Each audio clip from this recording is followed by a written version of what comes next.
Hi hello ನಮಸ್ಕಾರ. ನಾನಿವತ್ತು ನಿಮಗೆ ಒಂದು ರುಚಿಕರವಾದ ರಸಮ್ ರೆಸಿಪಿ ತೋರಿಸ್ಬೇಕು ಅಂತ ಅಂದ್ಕೊಂಡಿದ್ದೀನಿ. ಬೀಟ್ರೂಟ್ ರಸಮ್ಗೆ ಬೇಕಾಗಿರೋ ಸಾಮಗ್ರಿಗಳನ್ನ ತೋರಿಸ್ಕೊಡ್ತೀನಿ ನಾನು. ಮೊದಲನೇದಾಗಿ ಬೀಟ್ರೂಟ್, ಆನಿಯನ್, ಟೊಮ್ಯಾಟೊ ಹೆಚ್ಚಿಟ್ಕೊಂಡಿದ್ದೀನಿ. ಬೀಟ್ರೂಟ್ನ 3 ವಿಸಲ್ ಕೂಗಿಸ್ಬೇಕಾಗತ್ತೆ ಸ್ವಲ್ಪ ನೀರು ಹಾಕ್ಕೊಂಡು. ಈ ಟೊಮ್ಯಾಟೊ ಮತ್ತು ಆನಿಯನ್ನ ಒಗ್ಗರಣೆಗೆ ಅಂತ ಹಂಗೆ ಇಟ್ಕೊಂಡಿದ್ದೀನಿ. ಬೇರೆ ಸಾಮಗ್ರಿಗಳೇನು ಅಂದರೆ ಅರಿಶಿನ, ಮೆಣಸು, ಜೀರಿಗೆ, ಬೆಳ್ಳುಳ್ಳಿ, ಹಸಿಮೆಣಸಿನ್ಕಾಯಿ, ಈರುಳ್ಳಿ, ಟೊಮ್ಯಾಟೊ ಇದೆಲ್ಲನೂ ಮಿಕ್ಸಿಗೆ ಹಾಕ್ಲಿಕ್ಕೋಸ್ಕರ ಇಟ್ಕೊಂಡಿದ್ದೀನಿ. ಇನ್ನು ಜೊತೆಗೆ ಸ್ವಲ್ಪ ಒಣಮೆಣಸಿನ್ಕಾಯಿ ಕೂಡ ಚಿಕ್ಕದಾಗಿ ಹೆಚ್ಚಿಟ್ಕೊಂಡಿದ್ದೀನಿ. ಇದು ಮಿಕ್ಸಿಗೆ ಬೇಕಾಗಲ್ಲ. ಇದನ್ನು ನಾವು ಒಗ್ಗರಣೆ ಹಾಕಬೇಕಾದ್ರೆ ಇದನ್ನು ಹಾಕಿದ್ರೆ ಚೆನ್ನಾಗಿ ಟೇಸ್ಟ್ ಬರುತ್ತೆ. ಅದರ ಜೊತೆಗೆ ಕಲ್ಲುಪ್ಪು, ಇದು ಮಿಕ್ಸಿಗೆ. ಇದು ಬೆಲ್ಲದ ರಸ, ಹುಣಸೆ ಹಣ್ಣಿನ ರಸ. ಬೆಲ್ಲ ಮತ್ತು ಹುಣಸೆಹಣ್ಣು ನಮಗೆ ಬೇಕಾದಾಗ ಮಾಡ್ಕೋಬೇಕು ಅಂದರೆ ತುಂಬ ಟೆನ್ಷನ್ ಆಗಿಬಿಡುತ್ತೆ ಅಲ್ವಾ. ಅದಕ್ಕೆ ಮುಂಚೆನೇ ನಾನು ಏನು ಮಾಡ್ತೀನಿ ಅಂದರೆ ಹುಣಸೆಹಣ್ಣು, ಉಪ್ಪು 2 ನೆನೆಸಿ ಮಿಕ್ಸಿಗೆ ಹಾಕಿ ರಸ ತೆಗೆದಿಟ್ಕೊಂಡಿರ್ತೀನಿ ಫಿಲ್ಟರ್ ಮಾಡಿ. ಬೆಲ್ಲ ಕೂಡ ಮಣ್ಣಿರುತ್ತೆ ಹೊರಗಡೆಯಿಂದ ತರೋ ಬೆಲ್ಲ ಒಮ್ಮೊಮ್ಮೆ. ಅದಕ್ಕೆ ಅದನ್ನು ಕೂಡ ಕುದಿಸ್ಬಿಟ್ಟು ನೀರು ಹಾಕಿ ಸೋಸಿ ಇಟ್ಕೊಂಡ್ರೆ ಸ್ವಲ್ಪನೂ ಮಣ್ಣಿರಲ್ಲ, ಕ್ಲೀನಾಗಿರುತ್ತೆ ಫ್ರೆಂಡ್ಸ್. ಅದಕ್ಕೋಸ್ಕರ ಈ ಥರ ಮಾಡಿ ಇಟ್ಕೊಂಡಿದ್ದೀನಿ. ಹೇಗೆ ಮಾಡಬೇಕು ಅನ್ನೋದನ್ನು ತಿಳಿಸ್ಕೊಡ್ತೀನಿ.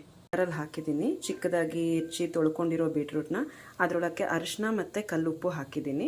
ಇದನ್ನು ನೀರು ಹಾಕಿ 3 ವಿಸಲ್ ಕೂಗಿಸ್ತೀನಿ.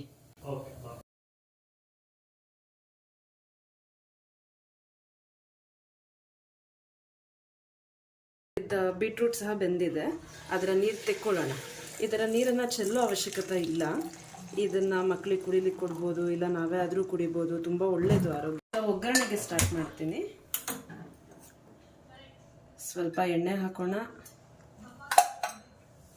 ಅದಕ್ಕೆ ಒಗ್ಗರಣೆಗೆ ಬೇಕಾಗಿರೋ ಐಟಮ್ಸ್ ಏನು ಅಂದರೆ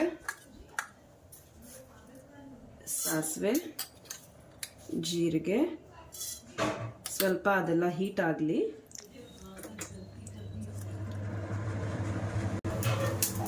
ಈಗ ಸಾಸಿವೆ ಸಿಡಿತಾ ಇದೆ. ನಾನು ಅದರೊಳಗೆ ಕರಿಬೇವು ಹಾಕ್ತಾ ಇದ್ದೀನಿ. ಮತ್ತು ಒಣಮೆಣಸಿನ್ಕಾಯಿ ಹೆಚ್ಚಿಟ್ಕೊಂಡಿದ್ದೆ ಅಲ್ವಾ, ಅದು ಹಾಕ್ತೀನಿ. ಒಣಮೆಣಸಿನ್ಕಾಯಿ ಸ್ವಲ್ಪ ಬಿಸಿ ಆಗಲಿ.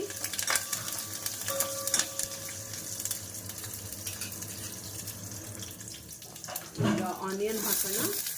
ಬ್ರೌನ್ ಕಲರ್ ಬಂದಿದೆ ಆನಿಯನ್ನು. ಟೊಮ್ಯಾಟೊ ಕೂಡ ಹಾಕ್ತೀನಿ.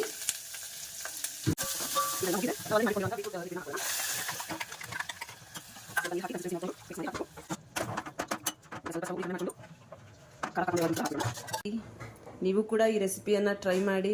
ಇಷ್ಟ ಆದರೆ ಕಾಮೆಂಟಲ್ಲಿ ಹಾಕಿ. ಚಾನಲ್ನ ಸಬ್ಸ್ಕ್ರೈಬ್ ಕೂಡ ಮಾಡಿ. Thank you.